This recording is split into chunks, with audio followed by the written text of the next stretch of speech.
সহজ লেসনে তোমাদের সকলকে স্বাগত। আজকে আমরা ক্লাস 7 এর সেকেন্ড সামেটিভ ইভ্যালুয়েশন 2024 সালের ইংলিশ সাবজেক্টের একটি প্রশ্নপত্রের সম্পূর্ণ উত্তর সহ আলোচনা করব। তো চলো এই ভিডিওতে আমরা দেখে নিই ক্লাস 7 এর সেকেন্ড ইউনিট টেস্ট 2024 ইংলিশ সাবজেক্টের এই প্রশ্নপত্রের উত্তরগুলো। এই সমস্ত প্রশ্নোত্তরের পিডিএফ ফাইল আমাদের সহজ লেসন অ্যাপের মধ্যে দেওয়া থাকবে। দেখো এখানে রয়েছে প্রথমে সেকশন এ রিডিং কম্প্রিহেনশন সিন। 1 নম্বর থেকে বলা হচ্ছে read the passage and answer the following questions, অর্থাৎ নিচের প্যাসেজটি পড়ে তার নিচে যে প্রশ্ন রয়েছে সেগুলোর উত্তর লিখতে হবে। এবং এই প্যাসেজটি তোমাদের lesson 5 uncle পজার Hanks the picture সেখান থেকে কিন্তু তুলে দেওয়া হয়েছে। সুতরাং এই সম্পূর্ণ প্যাসেজটি ভালোভাবে পড়বে, ঠিক আছে। এবং এই গল্পটি আঙ্কেল পজার হ্যাংস দ্য পিকচার, ঠিক আছে, এই গল্পটি তোমরা কিন্তু ভালোভাবে পড়ে নেবে। চলো প্রশ্ন এবং উত্তরগুলো আমরা সরাসরি দেখে নিই। দেখো নাম্বার এতে রয়েছে complete the following statements okay with information from the given text, অর্থাৎ যে প্যাসেজটি আমরা পড়লাম সেখান থেকে তথ্য নিয়ে এই শূন্যস্থানগুলোকে পূরণ করতে হবে। নাম্বার 1-এ দেওয়া আছে the thing which would have come from the frame makers is, এখানে আনসার কী হবে? A picture. Uncle Podger would ask the girl to bring 6 pen worth of nails, ঠিক আছে। নাম্বার 3-এ দেওয়া আছে uncle Podger would take off his কী হবে? Coat and begin, okay. পরের প্রশ্ন দেখো নাম্বার 2-এ, এখানে বলা হচ্ছে go through the poem and answer the questions below. এখানে একটি পোয়েম রয়েছে তোমাদের লেসন 6 থেকে দ্য ভ্যাগাবন্ড সেখান থেকে, ঠিক আছে। সম্পূর্ণ পোয়েমটি তোমরা ভালোভাবে পড়বে এবং এখানে যে অংশটুকু রয়েছে এটা কিন্তু খুব ভালোভাবে পড়ে নেবে। এবার দেখো প্রশ্ন এবং উত্তরগুলো দেখে নাও। নাম্বার 8-এ রয়েছে আনসার দ্য ফলোইং কোয়েশ্চেন্স, ঠিক আছে। প্রশ্নের উত্তর লিখতে হবে, প্রশ্নের মান 2 করে দেওয়া আছে। নাম্বার 1-এ রয়েছে write the full name of poet, অর্থাৎ কবির নামটা লিখতে হবে, ঠিক আছে। The name of the poet is Robert Louis Stevenson, okay. পরের প্রশ্ন number 2, what kind of life does the vagabond want? উত্তর লিখবে কি? The vagabond wants a carefree life in close contact with nature, okay. Next হচ্ছে দেখো reading comprehension unseen. এখানে একটা unseen passage রয়েছে। 3 নম্বর থেকে বলা হচ্ছে রিড দ্য ফলোইং প্যাসেজ। এই প্যাসেজটিকে পড়তে হবে, পড়ে নিচের প্রশ্নের উত্তর লিখতে হবে, ঠিক আছে। প্যাসেজটি তোমরা পড়ে নাও। এবার দেখো প্রশ্নের উত্তরগুলো দেখে নাও। নাম্বার 8-এ দেওয়া আছে write T for true and F for false statements, অর্থাৎ ঠিক হলে লিখতে হবে টি এবং ভুল হলে এফ লিখতে হবে, ঠিক আছে। নাম্বার 1-এ দেওয়া আছে the rich man neglected the parrot, এটা এফ হবে, ঠিক আছে। Number 2, the bird was kept in the cage for 6 months, এটাও হবে এফ, ঠিক আছে। নাম্বার বিতে আনসার দ্য ফলোইং কোয়েশ্চেন, নিজের প্রশ্নের উত্তর লিখতে হবে, প্রশ্নের মান 2 করে দেওয়া আছে। নাম্বার 1-এ রয়েছে what did the parrot do when a guest came, okay. উত্তর লিখবে কি?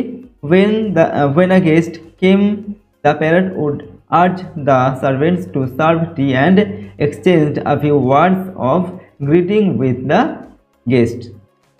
Number 2, how do you know that the rich felt for the bird? Okay, so answer কি লিখবে? because the rich man also suffered in the prison and so he let the bird free.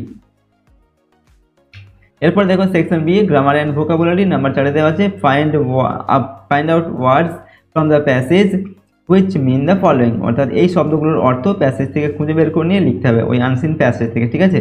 যেমন jail মানে হচ্ছে কি prison, অর্থাৎ কয়েদিখানা যেখানে কয়েদিদের রাখা হয়। আনসার্ড মানে কি উত্তর দেওয়া বা উত্তর দিয়েছিল কি হবে? এটা রিপ্লাইড হবে, ঠিক আছে।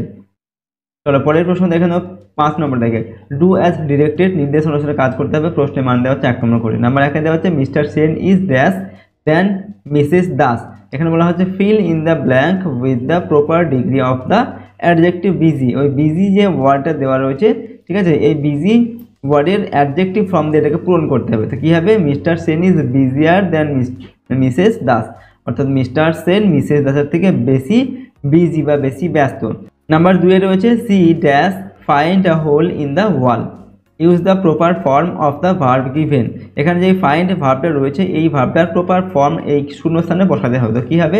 C has found a hole in the wall, অর্থাৎ সে দেওয়ালে একটি গর্ত দেখতে পেয়েছে, ঠিক আছে। Number 3, she has been ill for 7 years underline the present perfect tense. এই সেন্টেন্সটির মধ্যে প্রেজেন্ট পারফেক্ট টেন্স যেটা সেটাকে আন্ডারলাইন করতে হবে। তো হ্যাজ বিন এটা হচ্ছে প্রেজেন্ট পারফেক্ট টেন্স। পরের প্রশ্ন দেখো সেকশন সি রাইটিং স্কিল। 6 নম্বর থেকে বলা হচ্ছে write a story using the points given below. নিচে যে পয়েন্টসগুলো রয়েছে এগুলোর সাহায্যে একটি গল্প লিখতে হবে। গল্পের মান রয়েছে এখানে 8 নম্বর। দেখো পয়েন্টসগুলো কি রয়েছে? A lion sleeping in a den, mouse enters his nostril while playing, lion angry, about to kill the mouse, prayers for mercy, mouse allowed to go, lion caught in a hunter's net, mouse cut the net, lion thanks the mouse। ঠিক আছে, এই তথ্যগুলোকে নিয়ে তোমাদের গল্পটিকে লিখতে হবে। দেখো গল্পটি দেখে নাও।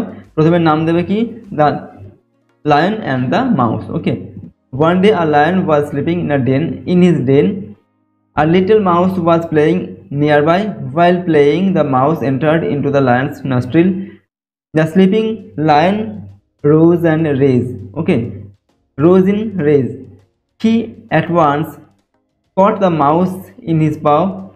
He was going to kill him. The mouse was very much afraid. He prayed to spare his life. He promised to help the lion. The lion took pity on the mouse and let him go. After a few days, the lion was caught in a hunter's net. He could not free himself. He roared and roared in anger.